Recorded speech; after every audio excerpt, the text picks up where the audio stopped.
Assalomu alaykum. Xo'p, bugungi videoda sizlar bilan artikelni razbor qilamiz. Ya'ni artikelni chachamiz desa ham bo'ladi. Xo'p, readingda artikelda razbor analiz qilish kerak deganman. Endi shuni o'zim qanday qilib qilinish kerakligini ko'rsatib bermoqchiman. Xo'p, bugungi artikelimiz The Guardian'dan olingan One Stop English degan veb-saytdan. Bu veb-sayt juda ham zo'r. Xohlagan levelingizga o'zingizga artikel topsangiz bo'ladi. One Stop English'ga kirib turib, xohlasangiz elementary, xohlasangiz pre-intermediate, xohlasangiz advancedgacha artikellar hammasi bor. Buni saytda eng zo'r tarafi sizga artikelni o'zinigini bermaydi-da, faqat artikeldan chiqadigan, undan chiqadigan savollarni ham beradi. Siz unga javoblarni topishingiz kerak. Va bu yerda vocabulary, ya'ni so'z boyligiga testlar ham bor. Buni mana ko'rishingiz mumkin. In your words writing yozyapti, speaking bor va bunaqa to'ldiradigan har xil turli exercise'lari bor. Shu jihatlama bu One Stop English veb-sayti juda ham zo'r. Endi bugungi artikelni bo'lmasam razborini boshladik. Xo'p, bugungi artikelimiz leveli elementary levelda bo'ladi. Inshaalloh hamma levellarga qilaman article analysis videolarini. Bugungi elementarydan boshlaymiz bugun. Xo'p, mavzu It's not a helicopter. Can this electric aircraft transform New York air travel? Xo'p, mavzu bilayotganinglardek air travel haqida ekan, ya'ni havo orqali sayohat qilish haqida. Ya'ni bu yerda bu vertolyot emas deyapti. Bu elektronniy samolyot New Yorkda havo yo'llarini o'zgartirib yuboradimi deyapti. Ya'ni samolyot yoki oddiy vertolyotlarda o'rnini bosadimi degan ma'no kelib chiqyapti. Xo'p, mana bu yerda paragraflarga bo'lingan 9 ta paragraf bor. Shularni hammasini birma-bir o'qib chiqamiz va undan keyin ko'ramiz. Bir ikkita exercise'larni ham qilib ko'ramiz. Men maslahat beraman, buni birinchi o'qib olgandan keyin hamma exercise'larni qilib chiqishlikni va shunaqa artikeldan kamida har kuni agarda iloji bo'lsa 5 ta qilinsa, bir oy davomida readingda katta o'sish bo'ladi. Xo'p, bismillah, boshladigan bo'lsam, it's not a bird or a plane and it isn't a helicopter. Buni tarjima qilib ketaman va yangicha chiqqan joylarini yoki grammatik jihatdan bo'lsin yoki so'z jihatdan bo'lsa ularni tushuntirib ketaman. Bu qush emas yoki samolyot ham emas va bu vertolyot ham emas. But some New Yorkers saw an aircraft flying around the city recently that could change travel in New York. Lekin ba'zi New Yorkda yashovchilari, New Yorkers degan New York yashovchilari saw an aircraft flying. Mana shu zo'r struktura. Nima struktura bo'lishi mumkin bu deb o'ylanishingiz mumkin. Hozir buni tushuntirib beraman. Saw an aircraft flying. Bitta samolyotni New Yorkda shahar atrofida aylanib uchib yurganini ko'rishgan New York yashovchilari. Xo'p, saw an aircraft flying. See someone doing something degan bizda fraza bor. Someone the SM deb qo'yibman. See someone doing something. Xo'p, buni ma'nosi shu biror kishini biror narsa qilayotgan vaqtida ko'rib qolish. Xo'p, masalan aytaylik, bitta misol keltiramiz. I saw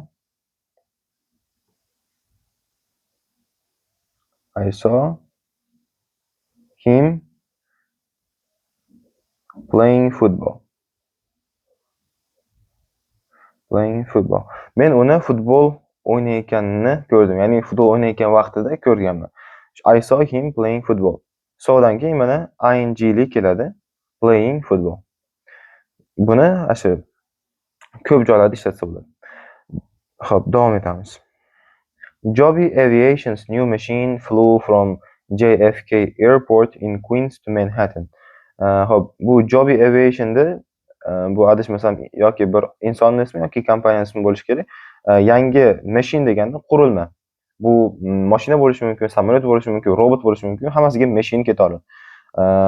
Qurilmasi JFK bu aeroportning nomi. JFK aeroportdan Queens degan shaharda ekan, Manhattan'ga uchgan. It looks futuristic, like a helicopter and a drone and can fly at up to 200 miles per hour. Hop, futuristic degan so'zga e'tibor beringlar. Bu o'zagi, ya'ni bu so'z futuredan olingan. Bu ham juda zo'r so'z. Buni speakingda yoki writingda ishlatsa bo'ladi. Futuredan olingan. Future degani nima degani? Future degani kelajak degani. Futuristic degani, ya'ni it looks futuristic. Bu kelajakdagi narsalarga o'xshayapti. Ya'ni hozir masalan 2050-yil yoki 2100-yil desangiz, haligi osmonda mashina uchib yurgan shunaqa rasmlar hayolga keladi-yu. Shunaqa AI orqali qilinganmi?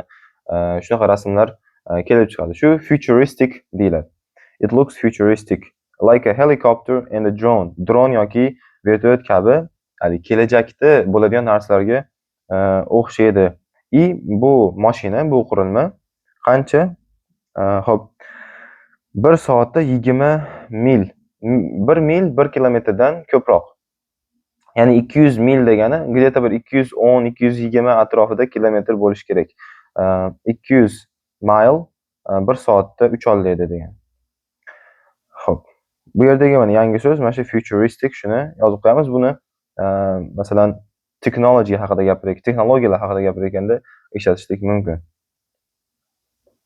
It can travel from JFK to Manhattan in about 10 minutes, a journey that takes more than an hour in a car and about the same by bus or train.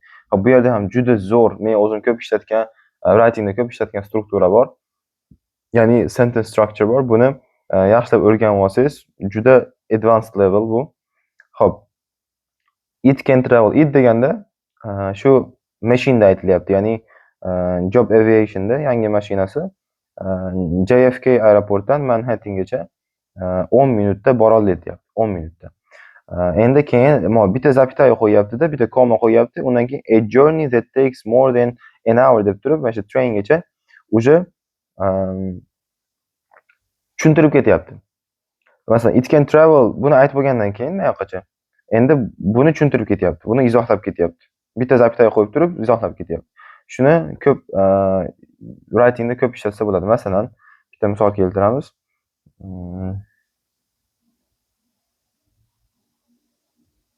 Xo'p, mana aytaylik.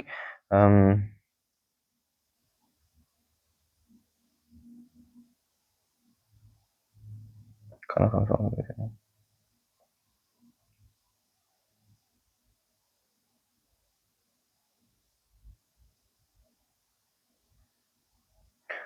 Xo'p. Masalan aytaylik, любой ismni olaylik. Tom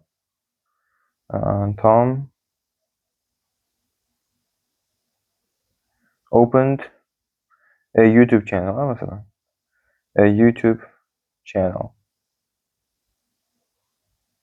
Endi bu yerda biz Tomni tushuntirib ketmoqchi bo'lsak, Tomni izohlab ketmoqchi bo'lsak, a famous football player. Ana zapitaya qo'yib turibman, yerda bitta a famous football player. Tom yangi YouTube kanal ochdi. Tom kim? Famous football player. Mashhur futbol o'yinchisi. Buni ko'p holatlarda ishlatsa bo'ladi. Xo'p, agar tushunmagan bo'lsanglar, buni kommentariyada yozib qoldirishinglar mumkin. Agar tushungan bo'lsanglar, shu yangi o'rgangan narsalar, yangi struktura yoki yangi so'zlar bilan albatta kommentariyada misollar tuzib qoldiringlar. Xo'p, bu journey mashinada 1 soatdan ko'p vaqt oladi deyapti va deyarli shuncha vaqt poyezdda yoki avtobusda ham oladi deyapti. Ya'ni taxminan 1 soat, bir xil bo'ladi deyapti, lekin bu yangi mashinada, yangi machine'da, ya'ni bu aircraftda 10 minutcha vaqt ketadi deyapti. Importantly, Joby says it's quieter than a helicopter. Importantly degani muhimi degani. Muhimi, Joby aytayapti-kan, bu ya'ni o'zi o'ylab topgan yangi mashinasi vertolyotdan quieter, ya'ni shovqinsizroq. But one of the important things to know is that it's not a helicopter. Lekin important, важный narsalardan bilish kerak bo'lgan muhim narsalardan biri bu shuki, bu yangi machine, qurilma, u vertolyot emas. It's an aircraft. Eric Ellison from Joby Aviation told The Guardian. Mana bu yerda ham zo'r struktura ketyapti. It's an aircraft, ya'ni bu samolyot. Eric Ellison from Joby Aviation told The Guardian. Eric Ellison Guardian'ga aytyapti deyapti. Lekin nima degani bo'lsa, from Joby Aviation nima kerak bu yerda? Xo'p, e'tibor bergan bo'lsanglar, from Joby Aviation'ni oldida bitta zapytaya, e'tibor bergan bo'lsanglar, from Joby Aviation'ni oldida bitta zapytaya, undan keyin bitta zapytaya turibdi. Agar birorta gapni bo'laka ikkita zapytayani orasida bo'lsa, ko'p holatda u extra information bo'ladi. Buning alohida qoidasi bor. Ya'ni qo'shimcha informatsiya, дополнительная informatsiya. Eric Ellison Joby Aviation'da ishlaydi. Ya'ni Joby Aviation demak bu kompaniyaning nomi. Eric Ellison bu Joby Aviation'dan, ya'ni shu yerda ishlaydigan odam. Endi agar bu yerda buni from Joby Aviation'da olsak ma'no chiqaradimi? Ha, chiqaradi. Ya'ni shuning uchun ortiqcha informatsiya deyilyapti. Eric Ellison Guardian'ga aytgan desak ham ma'no chiqadi. Eric Ellison Joby Aviation'dan ishlaydigan, ya'ni Guardian'ga aytdi desak ham ma'no qo'shimcha qilyapmiz bu yerda. Endi buni IELTS'da ham ko'p speakingda ham, writingda ham har xil holatlarda ishlatish mumkin. Xo'p, it takes off. Xo'p, take off degani bu samolyot yoki vertolyotlarga xos so'z. Take off degani yerdan ko'tarilish degani. Masalan, samolyotga chiqqanlar bo'lsa bo'ladi, yerdan endi ko'tarilganda bilinadi. Yerdan ko'tarishi take off deyiladi. It takes off and lands like a helicopter. Land qo'nish, take off uchish, land qo'nish. U uchadi va vertolyot kabi qo'nadi. Vertolyot kabi uchib, vertolyot kabi qo'nadi. And when it's flying over a city, it's almost silent, Ellison said. Bir shaharda ustidan uchayotganda samolyotlar bironta joyda samolyotlar shu birorta joyda ustidan uchayotgan bo'lsa, fly over ishlatiladi. Fly over. Fly over a river, ocean, city ketaveradi. It's almost silent. Deyarli shovqinsiz, deyarli ovozsiz bo'ladi, deyapti. Ellison aytayapti ekan bu gapni. Helicopters are common in New York. Vertolyotlar New Yorkda common degan ommabop, ya'ni keng tarqalgan, ko'p. People can take helicopters to JFK and they take about the same amount of time to get there. And tourist helicopters fly around Manhattan all the time. Hop. Odamlar can take helicopters to JFK.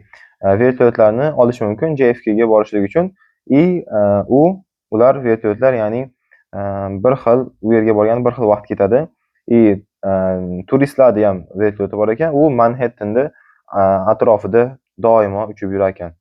Ya'ni turistlar uchun qilingan vertolyot Manhattan atrofida doimo uchib yurar ekan. But Joby believes their aircraft will change New York air travel.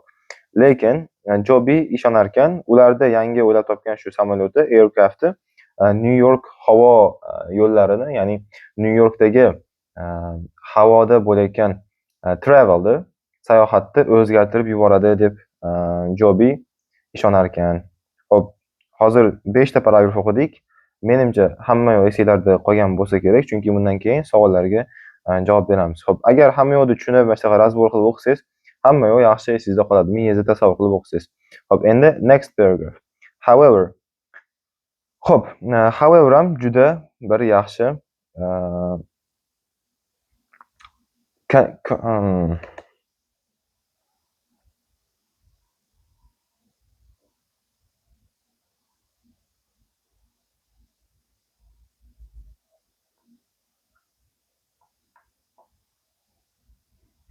Hop. However qachon ishlatiladi va nima degani o'zi? However degani but'ni sinonimi. But'ni sinonimi.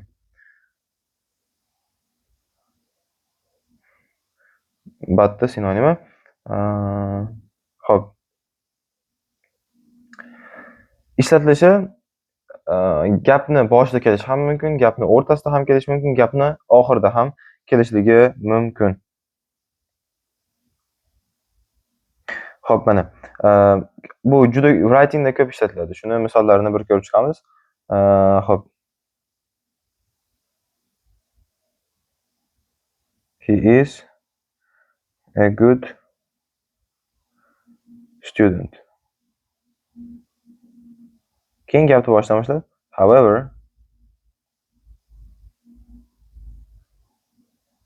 he doesn't respect me. Masalan, bir ustoz aytyapti, u yaxshi student, ya'ni yaxshi o'qiydi, lekin meni hurmat qilmaydi. Shunda however xuddi shu however'ni oxiriga olib o'tkazsak ham bo'ladi, lekin undan oldin zapyataya qo'yishimiz kerak bo'ladi oxiriga olsak. He doesn't respect me, zapyataya however bo'ladi. Xo'p. There are New York groups who want to stop helicopter noise in flights that aren't essential.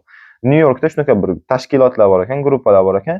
Ular helikopter, ya'ni vertolyotni shovqinini to'xtatishmoqchi ekan va keraksiz aren't essential. Essential degani important sinonimi.